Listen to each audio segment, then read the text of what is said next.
Sound system ఎవరు? కేకే కేకే sound system ఎవరమ్మా?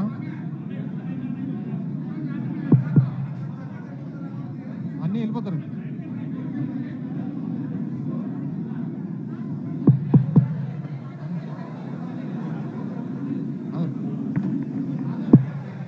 Sound పెంచమని. నేటి అమ్మ ఒక 5 నిమిషాలు అందరు దయచేసి కూర్చోండి. బాబు ఒక 5 నిమిషాలు కూర్చోండి. నూతన పార్టీ నగర కార్యాలయ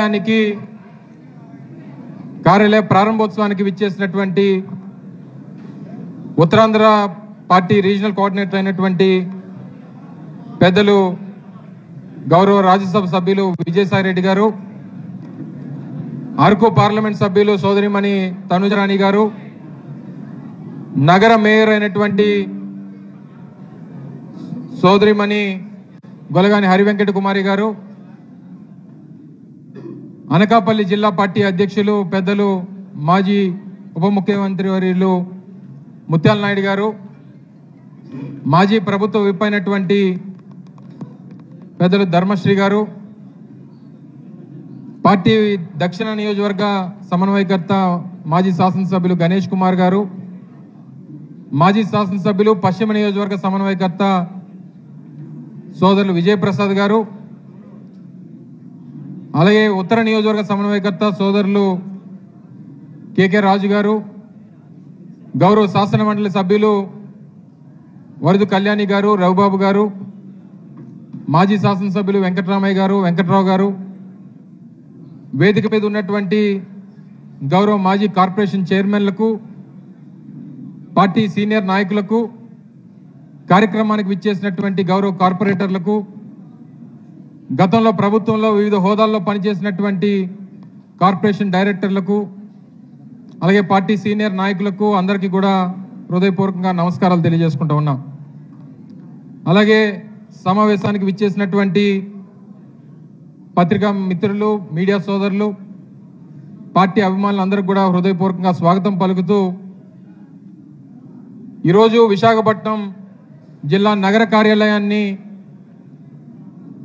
ప్రారంభించడానికి పెద్దలు విజయసాయి రెడ్డి గారు రావడం, అందరికీ కొన్ని అనుమానాలు కూడా ఉన్నాయి. ఎండార్లో కార్యాలయాన్ని ప్రారంభించాం, మళ్ళీ ఇక్కడ కార్యాలయాన్ని ప్రారంభిస్తున్నాం అన్నటువంటి కొన్ని అనుమానాలు మన పార్టీలో నాయకులు లేకపోయినా బయట ఉన్నటువంటి వారికి చాలా మందికి ఉన్నాయి. అయితే మీ అందరికీ తెలుసు, అధికారంలో మనం ఉన్నప్పుడు ప్రభుత్వం సహజంగా అన్ని రాజకీయ పార్టీలకు కేటాయించినట్టుగానే మనకు కూడా, మన పార్టీకి కూడా కొంత స్థలాన్ని అప్పుడు పెద్దలు విజయసాయి రెడ్డి గారు అప్పుడు రీజనల్ కోఆర్డినేటర్గా ఉన్నప్పుడు కేటాయించడం, దానికి సంబంధించినటువంటి నిర్మాణాలన్నీ కూడా చేపట్టడం, కావాల్సినటువంటి ఫీజులు చెల్లించడం, ఇవన్నీ జరిగిన తర్వాత మనం అధికారం కోల్పోయిన వెంటనే మన పార్టీకి సంబంధించినటువంటి అన్ని జిల్లాల్లో ఉన్నటువంటి మన పార్టీ కార్యాలయాల మీద డిమాలిషన్ నోటీసులు ఇచ్చి వాటిని ఏ రకంగా రద్దు చేయాలనో, ఏ రకంగా వాటిని కోల్చాలనో ఇప్పుడు ఉన్నటువంటి కూటమి ప్రభుత్వం ప్రయత్నం చేసినటువంటి క్రమంలో వాటన్నిటిని కూడా రాష్ట్ర వ్యాప్తంగా ఉన్నటువంటి 26 జిల్లాల్లో కూడా పార్టీ కార్యాలయాలకు సంబంధించినటువంటి దాంట్లో న్యాయస్థానాల్లో మనం పోరాటం చేస్తున్నటువంటి క్రమంలో దాన్ని కూడా అది జిల్లా కార్యాలయంగా రానటువంటి కాలంలో నగరం కూడా విస్తరిస్తున్నటువంటి పరిస్థితుల్లో దాన్ని కూడా అవసరం మేరకు కొన్ని సందర్భాల్లో ఉమ్మడి జిల్లా సమావేశాలు కానీ లేదా ఉత్తరాంధ్ర జిల్లాలకు సంబంధించినటువంటి సమావేశాలు ఏర్పాటు చేసుకున్నప్పుడు కానీ ఆ పార్టీ కార్యాలయాన్ని, జిల్లా కార్యాలయాన్ని వినియోగించుకోవాలని, ముఖ్యంగా ఇది నగర కార్యాలయంగా ఇక్కడైతే అందరికీ అందుబాటులో ఉంటుందని మన పార్టీ నాయకులకి, కార్యకర్తలకి, అభిమానులకి, ప్రజలకు కూడా ఏదైనా సమస్య వస్తే చెప్పుకునేటువంటి దానికి ఇది అనుకూలంగా ఉంటుందని మరి పెద్దలు విజయసాయి రెడ్డి గారు గతంలో ఈ కార్యాలయాన్ని నడిపించినటువంటి పెద్దలు విజయప్రసాద్ గారిని వారిని కోరిక మేరకు వారిని రిక్వెస్ట్ చేయడం, వారు కూడా ముందుకొచ్చి పాపం ఇబ్బంది ఉన్నప్పటికీ పార్టీ కోసం పార్టీ అవసరాల మేరకు తప్పకుండా పార్టీకి దాన్ని వినియోగించుకునేటువంటి దానికి మీరు ఉపయోగించుకోండి అని చెప్పి వారు ముందుకు వచ్చి చెప్పడం, అవసరమైనటువంటి హంగులు కూడా వారే చేయించడం పార్టీ తరఫున హృదయపూర్వకంగా వారికి కృతజ్ఞతలు, ధన్యవాదాలు తెలియజేస్తా ఉన్నాం.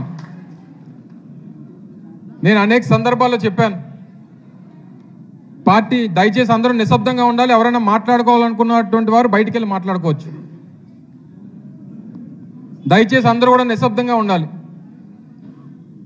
అనేక సందర్భాల్లో గతంలో నేను మంత్రిగా ఉన్నప్పుడు ఇదే వేదిక మీద ఆ రోజు కోలా గురువులు గారిని ఆ రోజు జిల్లా పార్టీ అధ్యక్షుడిగా నియమించినప్పుడు సమావేశంలో నేను కూడా పాల్గొనడం జరిగింది.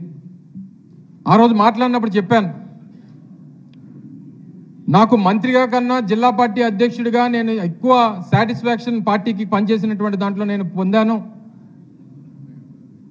పార్టీ పదవిలో ఆ రకమైనటువంటి ఉత్తేజం ఉంటుంది, పార్టీ కోసం పనిచేసేటువంటి దాంట్లో ఆ సంతృప్తి ఉంటుంది అనేటువంటి విషయాన్ని గతంలో కూడా నేను అనేక సందర్భాల్లో చెప్తూ వచ్చాను. వాస్తవానికి మొన్న వచ్చినటువంటి ఫలితాల తర్వాత చాలా మందికి నిరాశ, నిస్పృహ, కొన్ని ఇబ్బందులు, అన్ని రకాలుగా నా దగ్గర నుంచి కింద స్థాయి వరకు పెద్ద స్థాయి వరకు అందరినీ ఈరోజు కూటమి ప్రభుత్వం ఇబ్బంది పెట్టేటువంటి పరిస్థితి కనబడతా ఉంది. అయినా సరే నిన్న రైతులకు సంబంధించినటువంటి ఉద్యమానికి రాష్ట్రంలో వైఎస్ఆర్ కాంగ్రెస్ పార్టీ జగన్మోహన్ రెడ్డి గారి నాయకత్వంలో పిలుపునిస్తే నిన్న మీరు అందరూ చూశారు. నిన్న విశాఖపట్నంలో రైతులు లేనప్పటికీ, రైతాంగం లేనప్పటికీ కానీ రాష్ట్రంలో ఇచ్చినటువంటి పిలుపు మేరకు రైతుల పక్షాన నిలబడి చేసినటువంటి పోరాటానికి వచ్చినటువంటి జనాన్ని చూస్తే మనం ఓడిపోయాం తప్ప పోరాటంలో ఎక్కడ వెనకడుగు వేసేటువంటి ప్రసక్తే వైఎస్ఆర్ కాంగ్రెస్ పార్టీకి లేదు అనేటువంటి విషయాన్ని కూడా ఈ సందర్భంగా మీ అందరికీ తెలియజేస్తా ఉన్నాం. నిన్న మన పార్టీ నుంచి ఒక నాయకుడు వెళ్ళిపోయాడు. నిన్న భీమిలి నియోజకవర్గంలో సమావేశం పెట్టాం. దాదాపు 500 నుంచి 1000 మంది కార్యకర్తలు వచ్చారు, సీనియర్ నాయకులు వచ్చారు. వారందరూ కూడా మాట్లాడారు. వైఎస్ఆర్ కాంగ్రెస్ పార్టీ అనేటువంటిది కార్యకర్తల వల్ల నిలబడినటువంటి పార్టీ తప్ప నాయకుల వల్ల నిలబడినటువంటి పార్టీ కాదు.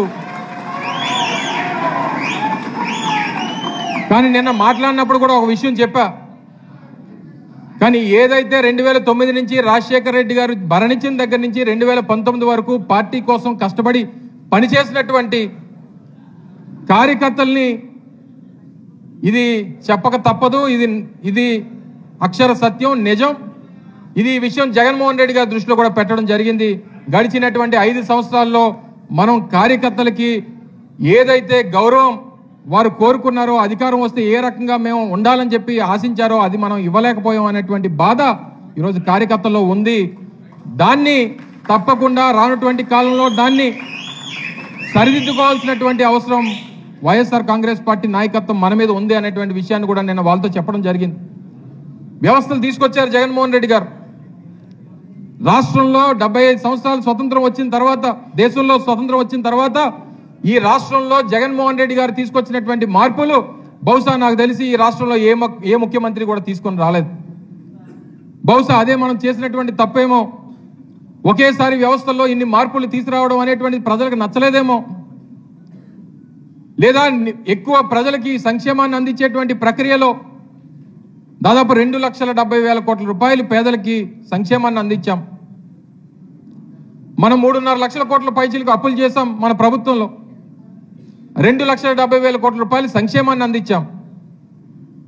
కానీ గడిచినటువంటి 6 నెలల్లో చంద్రబాబు నాయుడు గారు 72,000 కోట్ల రూపాయలు అప్పు చేశాడు. కేవలం 6 నెలల్లో 72,000 కోట్ల రూపాయలు అప్పు చేస్తే సంక్షేమం ఎంత ఇచ్చాడు చెప్పానండి. కేవలం ఈ సంవత్సరంలో ఆయన పథకాల్లో అమలు చేసినటువంటి ఏకైక పథకం ఆ దీపం పథకం. ఆ దీపం పథకంలో ఇచ్చినటువంటిది సంవత్సరానికి 3 సిలిండర్లు అని చెప్పి ఇచ్చినటువంటిది 1 సిలిండర్. కానీ అందించినటువంటిది మాత్రం 200 కోట్ల రూపాయలు. ఇచ్చినటువంటి బడ్జెట్ 200 కోట్ల రూపాయలు. 72,000 కోట్ల రూపాయలు అప్పు చేస్తే సంక్షేమం ఇచ్చింది మాత్రం కేవలం 200 కోట్ల రూపాయలు. అయినా ప్రజలు మాట్లాడలేదు. కానీ ఈరోజు గ్రామాల్లోకి పేదవాడి దగ్గరికి వెళ్తే తలదించుకొని వెళ్ళిపోతా ఉన్నారు. మనకు ఓటైనటువంటి ప్రజలు తలదించుకొని వెళ్ళిపోతున్నారు. ఓటు వేయించుకొని అధికారం వచ్చినటువంటి ఆ నాయకులు తలదించుకొని వెళ్ళిపోతున్నారు. తలెత్తుకొని తిరిగేటటువంటిది కేవలం వైఎస్ఆర్ కాంగ్రెస్ పార్టీ కార్యకర్తలు మాత్రమే ఈ రోజు రాష్ట్రంలో తలెత్తుకొని తిరుగుతూ ఉన్నారంటే మేము మంచి చేశాం, ఓడిపోయి ఉండొచ్చు, కానీ ఎవరికి చెడు చేయలేదు. ఈ రాష్ట్రంలో ఎవరైనా, ఈ రాష్ట్రంలో మన ప్రభుత్వంలో నష్టపోయిందంటూ ఎవరన్నా ఉన్నారంటే కేవలం మన పార్టీ కార్యకర్తలే తప్ప ప్రజలు ఎవరూ లేరు అనేటువంటి విషయాన్ని ఈ సందర్భంగా చెప్పక తప్పదు. ఈ వాస్తవం. ఇది పార్టీగా మనం తెలుసుకోకపోతే రేపు మళ్ళీ అధికారంలోకి రావడం, జగన్మోహన్ రెడ్డి గారిని అధికార పీఠం మీద కూర్చోబెట్టాల్సినటువంటి బాధ్యత మళ్ళీ రాష్ట్రంలో పార్టీ కార్యకర్తలది తప్ప నాయకులు, ప్రజలు